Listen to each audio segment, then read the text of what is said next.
Good morning, students.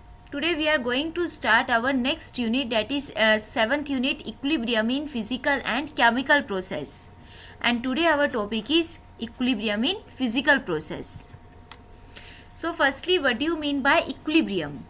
Equilibrium basically represent the state of a process in which the properties like temperature, pressure, concentration of the system do not show any change with the passage of time. Is it clear?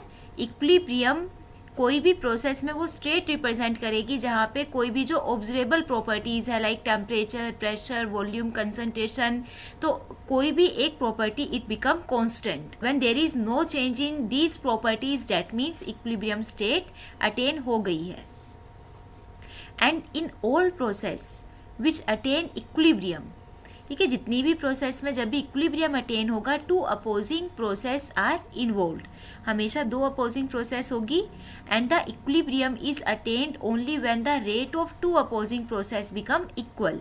ठीक है, equilibrium तभी attain होगा जब दोनों opposing process का rate equal हो जाएगा. Like when a is converted into b and at the same time B is started converted into A. So the rate of conversion of A into B is equal to the rate of conversion of B into A. ठीक है, जब दो opposing process का rate equal होगा, same rate से वो proceed करेंगी, at that state equilibrium is attained. And if this opposing process involve only physical change, ठीक है, अगर सिर्फ फिजिकल चेंज है means chemical formula remain same लेकिन स्टेट चेंज हुई है, like evaporation of water, evaporation में water liquid to gases state में कन्वर्ट होगा, तो no new chemical compound is form, only state change हुई है, तो this type of equilibrium is named as physical equilibrium. And if the opposing process involve chemical change like when a new chemical substance is formed, like when calcium carbonate is heated, then it form carbon dioxide and calcium oxide. तो यहाँ पे जो original substance था वो convert हुआ into a new substance, तो जब भी नया केमिकल सब्सटेंस बनेगा, that means that undergo a chemical change, and the equilibrium which contain chemical change is named as chemical equilibrium. ठीक है, so at equilibrium the opposing process occur at equal rate and the mixture of reactant and product at equilibrium is named as equilibrium mixture. This is important. ठीक है, equilibrium में कभी भी 100% reaction complete नहीं होगी. हम ये नहीं कहेंगे कि 100% कैल्शियम कार्बोनेट कैल्शियम ऑक्साइड और कार्बन डाइऑक्साइड में कन्वर्ट हो गया है, कुछ परसेंट में डिसोसिएशन होगा, तो उस केस में ड्यूरिंग इक्विलिब्रियम जितनी भी जो मिक्सचर आएगा रिएक्टेंट और प्रोडक्ट का, उनकी कंसंट्रेशन के सम को हम कहेंगे equilibrium mixture. Is it clear? So in chemical reaction, chemical equilibrium is defined as the state at which there is no further change in the concentration of reactant and product. ठीक है, जब reactant और product की concentration में कोई भी change आना बंद हो जाए, that means chemical equilibrium attain हो गया. Like for this case when nitrogen gas react with hydrogen gas and produced ammonia, so at equilibrium the rate of forward reaction is equal to the rate of backward reaction. ठीक है, तो इसमें यहाँ पे when the concentration of nitrogen, hydrogen and ammonia gas become fixed, ठीक है, जब concentration fix हो जाए then we can say that chemical equilibrium is attained. Equilibrium mixture अभी हमने किया था, the mixture of concentration and reactant, concentration of product and reactant in the equilibrium state is named as equilibrium mixture.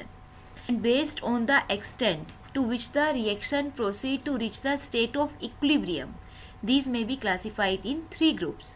ठीक है, equilibrium state तक पहुंचने में कितना रिएक्शन कंप्लीट हुआ, उसके अकॉर्डिंग हम इसको 3 पार्ट्स में डिवाइड करेंगे. The reaction which proceed almost to completion, ठीक है, अगर रिएक्शन ऑलमोस्ट कंप्लीट हो गई है, that means a is almost completely converted into b, तो हम ये कहेंगे कि जो रिएक्टेंट है, reactant left are negligible. Like अगर हमारे पास 100 ग्राम ए था, 100 में से अराउंड 90 ग्राम बी में कन्वर्ट हो चुका है, तो जो रिएक्टेंट की कंसंट्रेशन है that is almost negligible as comparison to the concentration of product.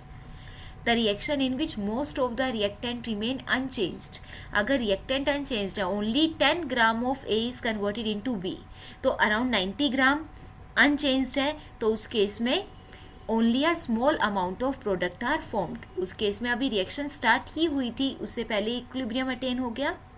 And the reaction in which concentration of both the reactant and product are comparable. ठीक है, जब दोनों की कंसंट्रेशन ऑलमोस्ट सेम होगी, ठीक, तो अराउंड 50% रिएक्शन उस टाइम कंप्लीट होगी। Is it clear? So next our first topic is equilibrium in physical process. A physical process में there is change in state only, like solid से liquid में convert हुआ, liquid to gas, solid to direct gas, solid to solution और gas to solution. तो on the basis of change in physical state, equilibrium in physical process are of 5 type: solid liquid equilibrium, liquid gas equilibrium, solid gas equilibrium, solid solution equilibrium और gas solution equilibrium. So our first type is solid liquid equilibrium. Solid liquid equilibrium like melting of ice. ठीक है, most common example is melting of ice. When ice undergo melting and form water, so solid liquid equilibrium is attained when the rate of melting of ice is equal to rate of freezing of water. जिस rate से अब ice melt होके water में convert हो रहा है, उसी rate से वाटर फ्रीज होके आइस में कन्वर्ट होगा. So this equilibrium occur only at a constant temperature when there is no exchange of heat takes place. तो जनरली जो solid liquid equilibrium है that is occur in insulated vessel like thermoflask. ठीक है, thermo flask में when we put some amount of water and ice, तो यहाँ पे exchange heat का एक्सचेंज नहीं होगा, तो जिस रेट से आइस की मेल्टिंग होगी इनटू वाटर, उसी रेट से फर्दर वाटर फ्रीज होगा into ice. So when these two opposing process become equal at constant temperature, then solid liquid equilibrium is attained. And system here is in dynamic equilibrium. Dynamic मतलब reaction stop नहीं हुई है. ऐसा नहीं है कि हम जो हमारी रिएक्शन है वो आइस वाटर में कन्वर्ट नहीं हो रहा या वाटर आइस में कन्वर्ट नहीं हो रहा. ठीक है, रिएक्शन स्टॉप नहीं हुई है, दोनों ही प्रोसेस चल रही है, बट दो अपोजिट प्रोसेस का रेट इक्वल है, तो हमें लग रहा है कि जो आइस का मास चेंज नहीं होगा, इट रिमेन फिक्स्ड. ठीक है, so equilibrium is always dynamic in nature because both the opposing process occur simultaneously and both the process occur at same rate, so that the amount of ice and water remain constant. Second type of equilibrium is liquid vapor equilibrium, and the most common example of this is evaporation of water.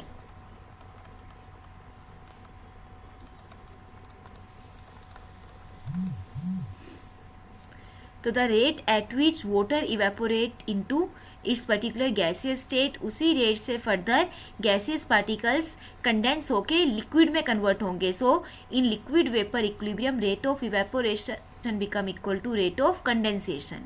Is it clear? So when there is equilibrium between liquid and vapor state, it is called liquid vapor equilibrium. और इस case में जब हम process check करेंगे तो water vapours की state में convert हो रहा है, तो क्लोज वेसल में ही आएगा. जब भी अगर इक्विलिब्रियम में वेपर्स इन्वॉल्व है, तो वेपर्स के केस में equilibrium attend only in close vessel. अगर ओपन वेसल है, ओपन वेसल में तो वेपर सराउंडिंग के साथ रिमूव ही हो जाएंगे. ठीक है, फर्दर वेपर्स लिक्विड में कन्वर्ट नहीं कर पाएंगे. अपोजिट प्रोसेस तभी अक्कर होगी when equilibrium attend in close vessel. तो यहाँ से जिस रेट से वाटर वेपर्स में कन्वर्ट होगा, तो यहाँ पे इक्विलिब्रियम चेक करने के लिए भी attach the vessel with manometer. Manometer में हम मरकरी का लेवल चेक करेंगे. ठीक है, तो जैसे जैसे वेपर्स बनेंगे, एक बार वेपर प्रेशर में मरकरी का लेवल इंक्रीज करेगा बिकॉज वेपर्स के प्रेशर इंक्रीज होगा.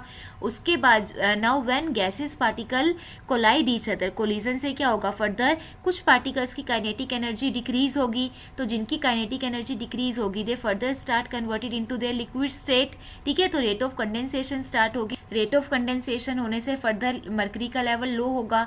तो एक पर्टिकुलर स्टेट ऐसी आएगी जब अब मरकरी का लेवल कांस्टेंट फिक्स हो जाएगा. तो जब मरकरी का लेवल फिक्स हो गया, दैट मीन्स अब और कोई भी प्रेशर में चेंज नहीं हमें मिल रहा. प्रेशर में चेंज क्यों नहीं मिल रहा? बिकॉज अब जिस रेट से लिक्विड वेपर में कन्वर्ट होगा उसी रेट से further vapour start converted into liquid. ठीक है, तो rate of evaporation when equal to rate of condensation, तो वेपर्स फिक्स हो जाएंगे, तो उसके corresponding vapour pressure remain fixed. Is it clear? So our third physical equilibrium is solid vapor equilibrium. Now this type of equilibrium is attained when solid sublime to vapor phase. ठीक है, जब solid direct vapor phase में convert होगा, for example when solid iodine is placed in a closed vessel. Now the violet vapors start appearing in the vessel. Violet vapors क्यों आएंगे? Iodine gas में जब present होगा then it is violet in color. ठीक है, अब हमें कैसे पता चलेगा कि इक्विलिब्रियम अटेन हो चुका है? अब जिस रेट से सॉलिड आयोडीन सबलाइम हो रहा है वेपर में, उसी रेट से फर्दर आयोडीन वेपर्स कंडेंस होके सॉलिड में कन्वर्ट करेंगे। तो अब ये देखिए, पहले जब फॉरवर्ड रिएक्शन की प्रोसेस ज़्यादा होगी when solid is converted into vapour state, तो इनिशियली तो क्या होगा, solid when converted into vapour state, तो intensity of violet colour increases. ठीक है, एक पर्टिकुलर टाइम के बाद फर्दर जो कलर की इंटेंसिटी है, कलर की इंटेंसिटी इट बिकम कांस्टेंट। अब जो वॉलेट कलर है, वॉलेट कलर में हमें और कोई चेंज नहीं मिलेगा। ठीक है, वॉलेट कलर मतलब जैसा अगर जो कलर था उससे और ज़्यादा डार्क नहीं हो रहा, दैट मीन्स अब इक्विलिब्रियम की स्टेट आ चुकी है। अब जिस रेट से सॉलिड वेपर में कन्वर्ट हो रहा है उसी रेट से वेपर भी सॉलिड में कन्वर्ट हो रहे हैं। Is it clear? Now fourth is equilibrium involving dissolution of solid in liquid. ठीक है, so firstly dissolution of solid in liquid, अगर हम solid solute को liquid solvent में dissolve करते हैं then it is converted into a solution. तो solution क्या होगा? When a limited amount of salt or sugar or any solute dissolve in a given amount of water then a solution is formed, and at a given temperature a state is reached when no more solute can be dissolved in the solution and that state is named as saturated solution. ठीक है, जब solution में और ज़्यादा solute dissolve होना बंद हो जाए that is saturated solution. ये हम नॉर्मली भी देखते हैं, अगर हम शुगर को लाइक स्पून वाइज शुगर को वाटर में डिजोल्व कर रहे हैं, तो इनिशियली लाइक 1 स्पून हमने ऐड किया तो 1 स्पून डिजोल्व हो जाएगा कम्प्लीटली वाटर में एट आ रूम टेम्परेचर। ठीक है, सिंपली अगर हम शेक कर रहे हैं, अब जैसे जैसे हम शुगर की क्वांटिटी इंक्रीज करेंगे टू वाटर, एक टाइम ऐसा आता है जब और ज़्यादा शुगर उसमें डिजोल्व नहीं होगा वाटर में, तो that particular state is named as saturated solution. ठीक है, जब वो सोल्यूशन आएगा when no more sugar is further dissolve into water, that is saturated solution. तो सैचुरेटेड सोल्यूशन का मतलब ये नहीं है कि अब शुगर ने डिजोल्व होना बंद कर दिया, सोल्यूट ने सॉल्वेंट में डिजोल्व होना बंद कर दिया, प्रोसेस स्टॉप हो गई है, ऐसा नहीं है। अब जिस रेट से सोल्यूट सॉल्वेंट में डिजोल्व होगा उसी रेट से फर्दर सॉल्यूशन से सोल्यूट प्रेसिपिटेट भी हो रहा है। Now to opposing process become equal in case of saturated solution, और वो प्रोसेस कौन सी होगी? Rate of dissolution